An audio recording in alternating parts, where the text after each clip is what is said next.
As per the Election Commission, 147 political parties and 94 independent groups had placed their nominations.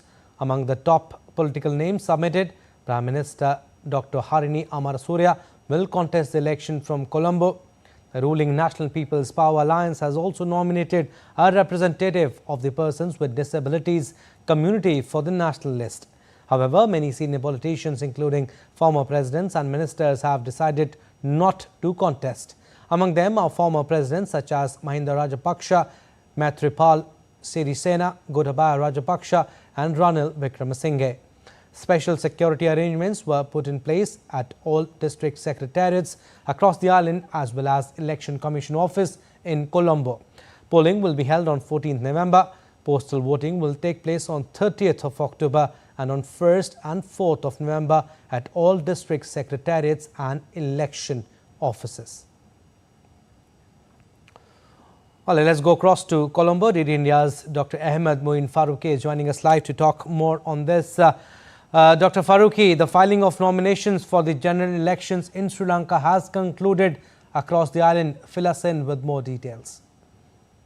Abhishek, you see, in fact, if we can remember, in September of 2024, we had seen presidential elections in Sri Lanka. In fact, if I have to talk about the political system in Sri Lanka, it is a hybrid model wherein there is a parliament as well as there's a presidential election.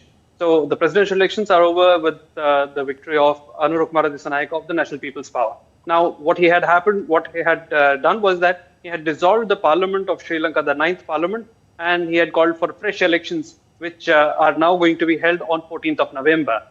This is a hybrid model further because this has election which is being done through 196 seats that will be elected through the usual electoral process of proportionate representation. And in addition to that, there will be 29 seats which will belong to the national list. The national list is something, it's a proportion of the vote share that each political party gets. According to that, members would be nominated to the parliament. So therefore, totally 225 members will be elected. 4th of October was the date from when nominations were being received by the Election Commission and various district election offices across the island. And today, by 12 noon, the nominations have been received and it has closed. Thereafter, 1.5 hours were provided to all the candidates and to anyone who could file objections. And so far, what has been provided is that more than 147 political parties and 94 individual groups have filed the nomination. But the complete figure will be released probably in some time, Abhishek. All right, Dr. Faruqi, the polling is scheduled to be held on 14th November and postal voting will be held earlier in October. Tell us, how do we see the contest? Who are the front runners? Abhishek, you see, this is not a contest in that kind of a manner as we saw in the presidential elections. But what is being talked about is that National People's Power, which won the elections in September 2024 through Anura Kumara Dissanayake, will have a stronger say in these parliamentary elections. However, there is also an equally competent opposition in the form of Samagi Jana Balawegaya, as well as the front from the party of Ranil Wickremesinghe, that is the United National Party, which are fighting the elections under the gas cylinder symbol. They have their own pockets where they will have their loyal vote base. And there is a possibility that none of the parties would be able to secure 50% majority in the parliament.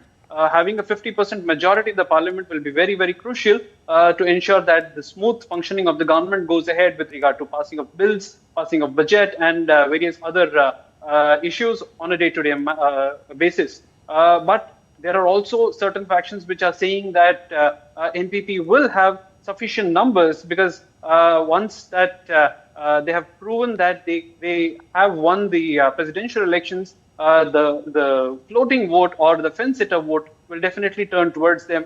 So this is just a mere argument which is going between the experts of both factions, both sides. But it is too early to say anything as of now. Yes, on October 30th, November 1st and November 4th, postal voting will be allowed for the government employees.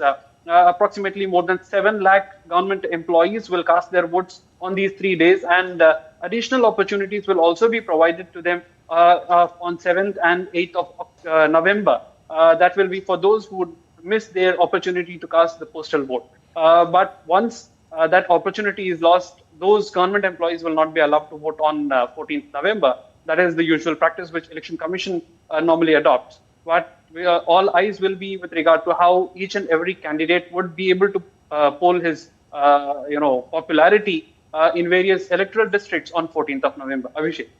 All right, we'll leave it at that. Thank you for your inputs. Dr. Ahmed Moin Faruqi reporting from Colombo.